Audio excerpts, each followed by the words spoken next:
आपण पाहत आहात जनता न्यूज एक्सप्रेस। 1996 मुंबई सेंट्रल टर्मिनसचे नाना शंकरशेठ टर्मिनस नामकरणाची मागणी सातत्याने होत आहे। मात्र येणारे प्रत्येक सरकार प्रस्ताव विचाराधीन आहे एवढेच उत्तर देत आहे। आमदार, खासदार, लोकप्रतिनिधी सातत्याने याविषयी सभागृहात प्रश्न उपस्थित करीत आहेत। अगदी तारांकित प्रश्न देखील उपस्थित करण्यात आले, मात्र प्रस्ताव विचाराधीन आहे या पलीकडे कोणतेही उत्तर मिळत नाही। यावरून सरकारची नामांतर बाबत उदासीन भूमिका स्पष्ट होत आहे। विद्यमान सरकारला पुन्हा एकदा जागे करण्यासाठी एप्रिल 16 रोजी रेल्वे दिनी मुंबई सेंट्रल येथे आंदोलन करण्यात येईल असा इशारा नामांतर संघर्ष समितीने दिला। माजी आमदार रवींद्र मिरलेकर, डॉक्टर गजानन रत्नपारखी, एड. मनमोहन चोनकर, सुरेंद्र शंकर शेठ, दिनकर नातकरीकर, चंद्रशेखर दाभोळकर यांच्यासह नाना शंकर शेठ मुंबई टर्मिनस नामकरण संघर्ष समितीचे अनेक पदाधिकारी आणि कार्यकर्ते यावेळी उपस्थित होते। मध्य रेल्वेच्या इमारतीच्या दर्शनी भागावर नानांचा कोरी पुतळा आहे। मित्रांनो, मी आज तुम्हाला फोटो दाखवतोय। आपल्या कित्येक पत्रकारांना माहिती आहे की मध्य रेल्वेची जी इमारत आहे, या मध्य रेल्वेच्या इमारतीमध्ये त्यावेळेच्या इंग्रज सरकारने नानांचा बहुमान केलेला कोरी पुतळा आहे। त्यांच्या कार्याची साक्ष देतोय की रेल्वे त्यांनी 16 एप्रिल 1853 रोजी जी सुरू केली, त्या सुरू करण्यामध्ये जे 5 संचालक होते त्यामध्ये जिजीबाई आणि नाना शंकर शेठ हे 2 भारतीय संचालक होते आणि तो सन्मान त्या वेळेला केलेला आहे। आणि आज या रेल्वेला उद्याच्या 16 एप्रिलला 172 वर्ष होणार आहे बांधवांना। 172 वर्षानंतर आज स्वातंत्र्यानंतर आपल्या भारत सरकारमध्ये अनेक सरकार येऊन गेली। त्या सरकारने खऱ्या अर्थाने स्वतःहून नानांचा सन्मान बहुमान करायला पाहिजे होता। तसा बहुमान करण्याचा प्रयत्न शिवसेना प्रमुख बाळासाहेब ठाकरे यांनी 1995 साली केला होता।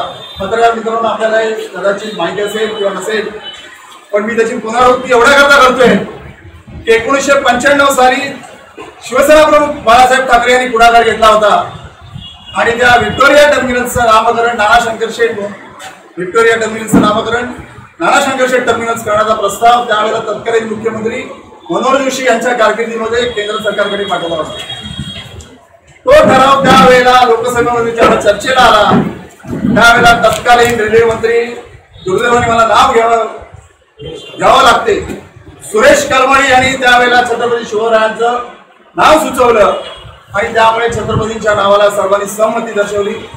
साहजिक आम्ही त्यावेळेला छत्रपतींचं नाव आल्यामुळे आम्ही सर्वजण त्यावेळेला शांत झालो, पण आम्हाला त्यावेळेला शब्द देण्यात आला की मुंबई सेंट्रल टर्मिनसला तुमचं नानांचं नाव दिलं जाईल। म्हणून यासाठी आम्ही जे काय तुम्हाला मी सगळा कागदोपत्री तुम्हाला मी पुरावा दाखवणार आहे। त्यानंतर आम्ही लिहिलेल्या प्रेसनोटमध्ये 1996 सालापासून मुंबई सेंट्रल टर्मिनसला नाना शंकर शेठ नामकरणासाठी मागणी सातत्याने करते। आज मी तुमच्याकडे सर्व पत्रव्यवहार तुम्हाला दाखवतोय। देशाचे पंतप्रधान नरेंद्र मोदीजी, रेल्वे मिनिस्टर वैष्णवजी, अमित शहाजी, सगळी पत्र मी तुम्हाला तिथे आणलेली आहेत। तत्कालीन त्यावेळेला रेल्वे राज्यमंत्री रावसाहेब दानवे साहेब होते। ही सगळं पत्र तुमच्याकडे आज पुराव्यानिशी तुम्हाला तुमच्या समोर घालूया। त्याचं कारण आहे त्या सगळ्या कागदोपत्री पूर्व आम्ही बघू शकता। काही पत्रकारांना मी दाखवली ओरिजिनल माझ्याकडे लेटर्स आहे, ती सर्व ओरिजिनल लेटर्स तुम्ही बघू शकता। आज सातत्याने पाठपुरावा करतोय। त्यांचं पत्र सुद्धा आम्हाला येते, त्यांची पत्र येतात, त्याच्यामध्ये त्यांचं आम्हाला जे उत्तर येते की तुमचा प्रस्ताव विचाराधीन आहे तुमचा प्रस्ताव।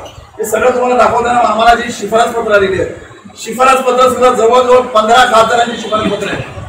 15 खासदारांची महाराष्ट्रातल्या सर्व राजकीय पक्षांना निवेदन दिली, पण त्यातील 15 खासदारांनी आम्हाला शिफारस पत्र दिलेली आहे आणि ते पण ओरिजिनलच आहे। यात तुमच्या समोर मला दाखवायला मला आनंद होईल। यात प्रामुख्याने एक पत्र आहे देशाचे रेल्वे मंत्री, तत्कालीन रेल्वे मंत्री, त्यानंतर उत्तर प्रदेशचे राज्यपाल सन्माननीय रामभाऊ नाईक यांनी शिफारस पत्र तर अमित शहा साहेबांना दिलेलं आहे। सातत्याने ते सुद्धा पाठपुरावा करत आहेत की त्यांनी सुद्धा आम्हाला सांगितलं की हा प्रश्न आम्ही नक्की तुमचा मार्गी लावेल। ज्यांना आम्ही भेटलेलो आहे त्या सर्व खासदारांनी, सर्व मंत्र्यांनी आम्हाला शब्द दिला की तुमचा प्रश्न तुमचा सुटत नाही। तत्कालीन आताचे एकनाथजी शिंदे साहेब हे त्यांचं सुद्धा आताचं हे पत्र आहे, ओरिजिनल पत्र आहे, गोमावी दाखवते। हे पत्र एवढ्यासाठी तुम्हाला दाखवलं की आम्ही एवढे प्रयत्न करतोय शांततेने. दर 16 एप्रिलला रेल्वे दिनाच्या दिवशी आम्ही मुक निदर्शनं करतोय, मुक मोर्चा काढतोय. कोणत्याही तऱ्हेचा शासनाच्या विरोधात आमचं घोषणाबाजी होत नाही. असं असताना सरकार सुद्धा आमच्या या मागणीकडे का दुर्लक्ष करते, हा खरा आमच्या सर्व उपस्थित आमचे जे नानाभूमी या ठिकाणी आलेले आहेत सर्वांना ही आमच्या मनातील शंका आहे. पत्रकार बंधू, आमच्या या व्यथा आहेत. आमची जी काही मागणी आहे ही मागणी आपल्या प्रभावी लेखीने आपल्या उद्याच्या वर्तमानपत्रामध्ये आपण कशा तऱ्हेने प्रसिद्धी करण्यासाठी आम्हाला तुम्ही सहकार्य करा, मदत करा. हा एक झाला प्रश्न.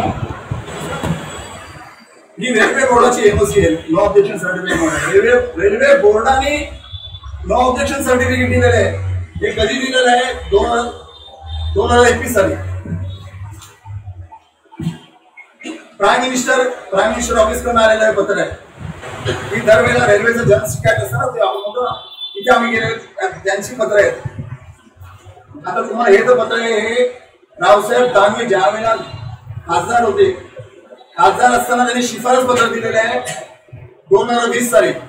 त्याच्यानंतर ते रेल्वे राज्यमंत्री झाले. माझ्याकडे आज सगळे फोटोग्राफ्स आहेत. फोटोग्राफ सुद्धा तुम्हाला मी दाखवलो. 3 वेळा भेटलो दानवे साहेबांना मी 3 वेळा भेटलो. 3ही वेळेच्या भेटीमध्ये त्यांनी सांगितलं की तुमचा प्रश्न लवकरात लवकर सुटण्याच्या मार्गावर आहे. दरवेळेला हेच शब्द त्यांचे दानवे साहेबांचे की तुमचा प्रश्न लवकर सुटण्याच्या मार्गावरती आहे. आज 2025 झालं, 2020चं पत्र आहे. पत्रकार मित्रांनो, ही आमची मागणी आज तुम्हाला या माध्यमातून कळेल की आमची मागणी किती रास्त आहे. रास्त मी एवढ्यासाठी म्हणतोय की वास्तविक आता टर्मिनल नामकरण केंद्र सरकारच्या अधिकारामध्ये येऊ शकतो. हा विषय केंद्र सरकार स्वतःहून हा विषय मांडू शकतो आणि त्याला नामकरणाची मंजुरी देऊ शकतो. हा झाला तुम्हाला रेल्वे बोर्डाचा तुम्हाला हे दाखवलं. मित्रांनो, तुम्हाला आणखीन एक आश्चर्य वाटेल की रेल्वे मंत्री पियुष गोयल जी होते, आज तेच आपल्या मुंबईचे खासदार आहेत. पियुष गोयल साहेबांना सुद्धा खासदार झाल्यानंतर 2दा भेटलेलं आहे. पियुष गोयल रेल्वे मंत्री असताना त्यांचं पेपरचं ओरिजिनल कटिंग आहे. त्यामध्ये सुद्धा त्यांनी आश्वासन दिलंय की तुमचा प्रश्न लवकरात लवकर मार्गी लागेल. लवकरात लवकर मार्गी लागेल करणार कधी करणार? किती वर्ष आम्ही हे नामकरणाची स्वप्न बघायची? हा प्रश्न या ठिकाणी आपल्यासमोर उपस्थित करतो. माझं की उत्तर प्रदेशमध्ये मी तुम्हाला यादी वाचूनच दाखवणार आहे. मुद्दा आमचं नामकरणाचा प्रस्ताव आणि त्याच्यानंतर उत्तर प्रदेशमध्ये जी नामकरण झाली हे नामकरण तुम्हाला मी वाचून दाखवलंय. उत्तर प्रदेशमध्ये मुघल सरायचं नाव झालं पंडित दीनदयाळ उपाध्याय 2018 साली. प्रतापगडचं नाव झालंय बेणा देवी धाम 6 ऑक्टोबर 2023. अंतूर रेल्वे स्टेशनचं नाव झालं माँ चंद्रिका देवी धाम 6 ऑक्टोबर 2024. विश्वनाथ गंगेचं नाव झालं शनिदेव धाम 6 ऑक्टोबर 2023. झाशी रेल्वे स्टेशनचं नाव झालं वीरांगना लक्ष्मीबाई. फैजाबादचं झालं अयोध्या. अलाहाबादचं झालं प्रयागराज 16 ऑक्टोबर 2018. वाराणसीचं झालं बनारस. अयोध्याचं झालं अयोध्या धाम. मध्य प्रदेशमध्ये हबीबगंज राणी कमलपती 14 नोव्हेंबर 2021. आता ही जी नावं तुम्हाला मी वाचून दाखवलेली ही रेल्वे स्टेशनची नावं. आणि मुंबई शहरामध्ये सुद्धा तुम्हाला वाटत असेल एल्फिस्टनचं नाव प्रभादेवी झालं. कोशिवराचं नाव राम मंदिर झालं. त्यानंतर या मुंबई शहरामध्ये जे कुर्ला टर्मिनल होतं, कुर्ला, पत्रकार मित्रांनो मी तुम्हाला आवर्जून सांगतोय की त्या कुर्ला टर्मिनलचा लाभ लोकमान्य टिळक टर्मिनल होऊ शकते. याचा रेल्वेच्या लोकमान्य टिळक नक्कीच ते महान व्यक्तिमत्व आहे. पण रेल्वेच्या संदर्भात त्यांचं योगदान काय? जे नानांचं योगदान आहे, ज्या नानांनी या हिंदुस्थानमध्ये रेल्वे आणली त्या रेल्वेचा सरकार का विलंब लावतंय हा आमच्या मनातला खरा प्रश्न आहे. मित्रांनो, ही जी व्यथा मांडतोय ही व्यथा मांडताना आम्हाला खूप दुःख होतंय.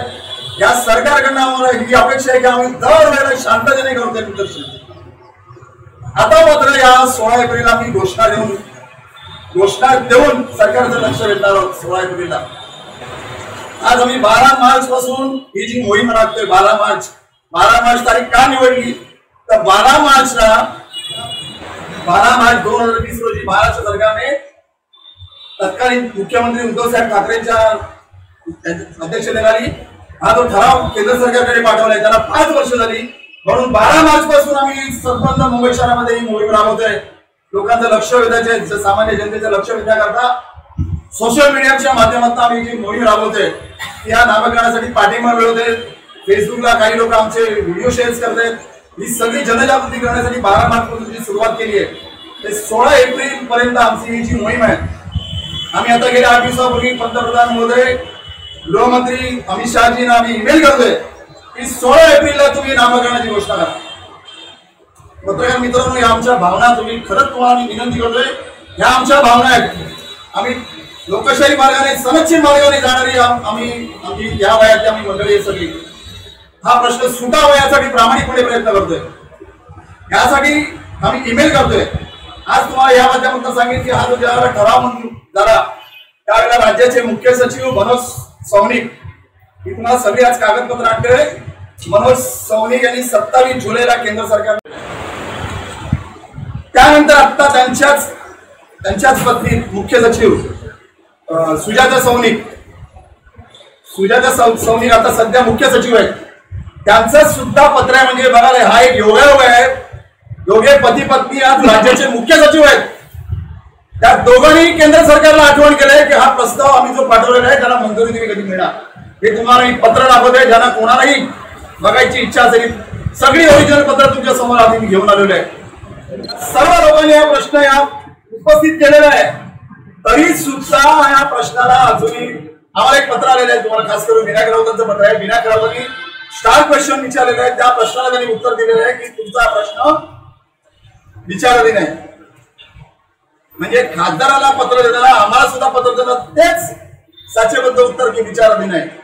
आज तुम्हाला मी लक्षात घ्या बांधवांनो, देशाचे गृह राज्यमंत्री नित्यानंद राय यांचं शिफारस पत्र आहे की त्यांनी ते पत्र अमित शहाना पाठवलेलं आहे. हे बघा, नित्यानंद राय बघत असेल तर बघा, नित्यानंद राय जे देशाचे गृह राज्यमंत्री आहेत, त्याच्यानंतर अमित शहाजी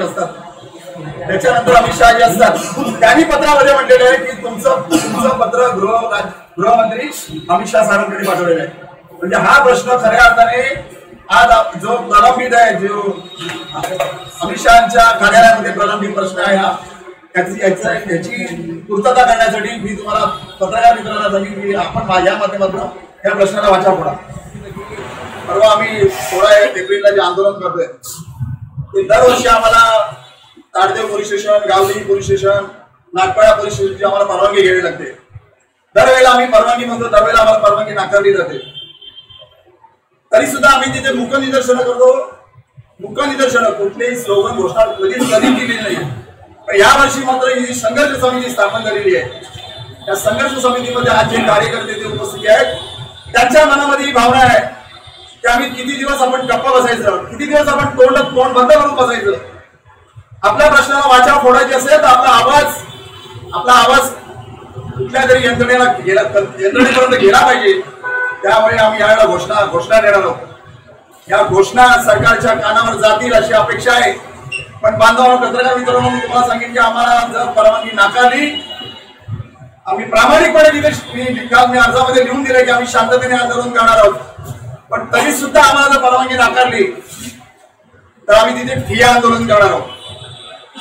आम्ही निर्धार निश्चय केलेला आहे की आम्ही 16 तारखेला कोणत्याही परिस्थितीमध्ये जर आम्हाला प्रतिकार झाला पोलीस यंत्रणेकडनं, हे माझं वाक्य तुम्ही अधोरेखित करा उद्याच्या वर्तमानपत्रामध्ये.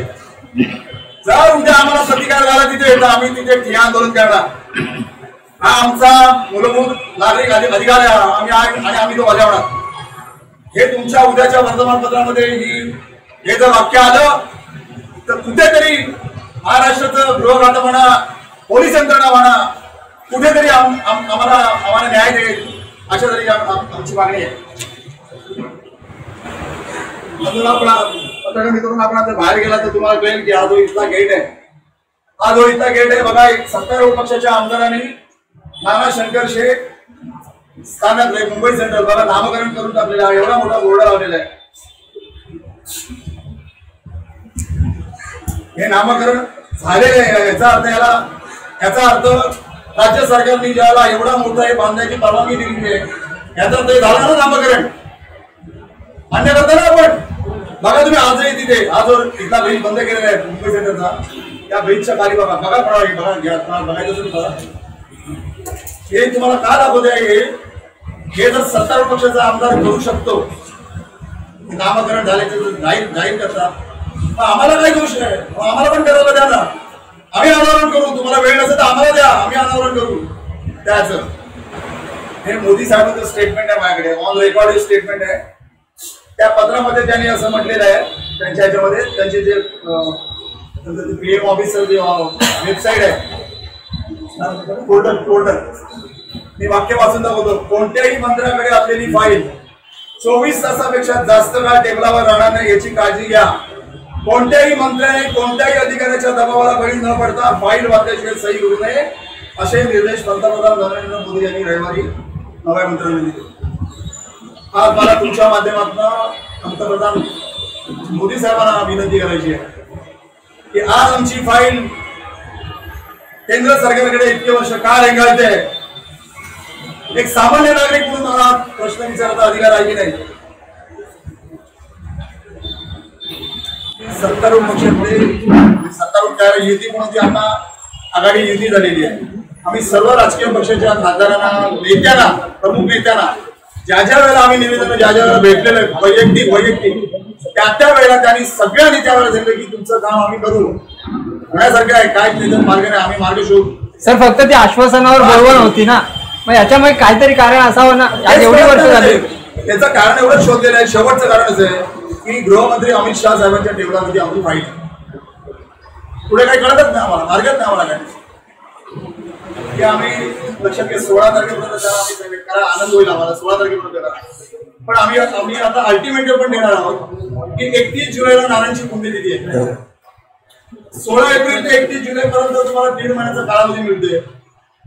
31 जुलैला जर तुम्ही नामकरण नाही केलं तर मात्र आम्ही अगदी आज तुम्हाला ह्याच्यामध्ये सांगतो की टर्मिनल्स मध्ये घुसून आम्ही स्वतःहून नामकरण करणार. घुसून हे एक लक्षात घ्या की आज त्यांची जी सामाजिक ताकद शोधला होतो, त्यांचा जो समाज ताकद आहे किंवा त्यांच्या विभागातली राजकीय ताकद आहे. आज आमच्याकडे राजकीय ताकद नाही आहे, आज थोडा बरं आहे. आज आमच्याकडे राजकीय ताकद नाही आहे. शेवटी आमचा जो समाज आहे तो सुद्धा मर्यादित आहे. त्यामुळे आमचा हा जो प्रश्न आज तुम्ही म्हणताय ना ते योग्य आहे. आता हे तुम्ही शोधत आहे, तुम्हाला खूप मोठा अधिकार आहे, तुमच्या हातामध्ये एवढी पॉवरफुल लेखणी आहे, तुम्ही शोधू शकता काय काय काय याच्यामध्ये.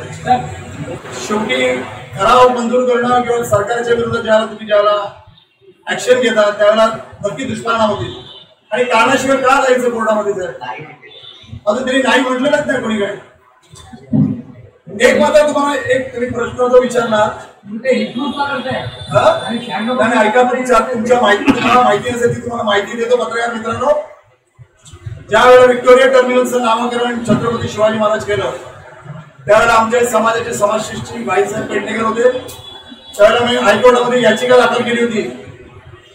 ती याचिकामध्ये त्यावेळेला हायकोर्टाने ताशेरे ओढले होते. सगळी केस सगळे पेपर तुम्हाला मी दाखवू शकतो, पेपर मिळवले आणि ते हायकोर्टाने ताशेरे असे मारले होते की तुम्ही एका रात्रीमध्ये नाव बदलता. नॉर्म्स काय तुमचे नॉर्म्स काय आहेत?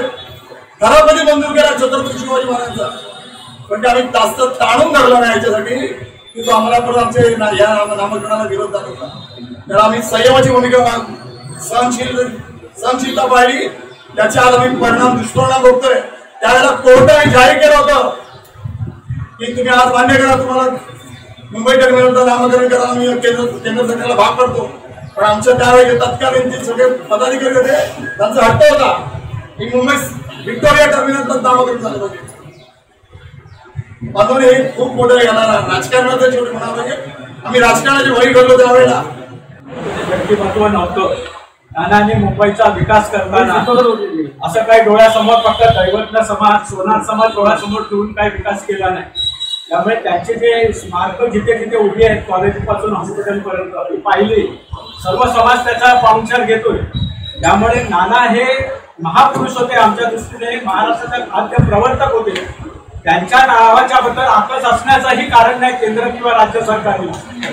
त्यामुळे तुम्ही त्या ठिकाणी चौथा स्तंभ म्हणून ज्या वेळेला हा अशा प्रकारचा अन्याय का केला जातो या महापुरुषाच्या बाबतीत हा आवाज उठवणं गरजेचं. आम्ही तो आमच्या ताकदीने प्रयत्न करतो. तुम्ही फक्त आम्हाला जर पुशअप केलं कदाचित आणखी मोठ्या प्रमाणात वाढला जाईल. मराठीमध्ये वाद चाललाय, सरकारी जोडण्याचे प्रकार सुरू झालेले नाही, आम्ही ते धरणार नाही. कारण नानांच्या बाबतीत तरी कुठला समाज असा आक्षाने वागेल असं वाटत नाही. त्यामुळे नानांना त्याच ठिकाणी राहून द्या. तुम्हाला खरोखर नानांचं जे कर्तृत्व आहे, अफाट कर्तृत्व आहे, ते तुम्ही नाकारता का? तुम्हाला ते मान्य नाही का? एकदा त्याचं तरी उत्तर देऊन टाका की नाना वगैरे हे तुम्ही जे अवलंबर माजवलं ते चुकीचं आहे, खोटं आहे. आणि जर ते मान्य नसेल, त्यांचं मोठेपण जर तुम्हाला मान्य असेल तर हा आकस का? मी राज्य सरकारला माझी विनंती आहे, जसं त्या काळामध्ये मनोहर जोशी यांनी विधानसभेत प्रस्ताव करून तो केंद्र सरकारला पाठवला होता, तसं फडणवीसांनी, मुख्यमंत्र्यांनी, उपमुख्यमंत्र्यांनी पुन्हा एकदा अशा प्रकारचा प्रस्ताव त्या ठिकाणी केंद्र सरकारला पाठवावा अशी तुमच्या माध्यमातून मला राज्य सरकारला विनंती करतो. सर्व राजकीय पक्षांना 16 तारखेला मी तुमच्या माध्यमातून एक वाक्य पाहिजे लिहा. 16 तारखेच्या आंदोलनामध्ये सर्व राजकीय नेत्यांनी आम्हाला समर्थन करण्यासाठी आम्हाला यावं. आज आम्ही आलो कुठल्याही, हे आमचे समाज बांधव आहेत, राजकीय म्हणून आलेले नाही. मी सुद्धा एका पक्षाचा सदस्य होतो, पण आज आम्ही आलेलो आहोत एक समिती आणि आमचे समाज बांधव आहेत, नाना प्रेमी आहेत. ते तुम्हाला ते कदाचित वाटेल की पक्ष म्हणून, तसं काही नाहीये. आज आम्ही कोणालाही, सगळ्यांना आम्ही 16 तारखेला तुमच्या माध्यमातून विनंती करेन की सर्व राजकीय नेत्यांनी आमच्या त्या 16 एप्रिलच्या आंदोलनामध्ये आम्हाला समर्थन करण्यासाठी हजर राहा. आम्ही स्वागत करू. अशा अचूक बातम्या, निपक्षपाती विचार, अन्यायाविरुद्ध वाचा फोडणारे परखड विचारांचे सार्वभौम दैनिक प्रजासत्ताक जनता.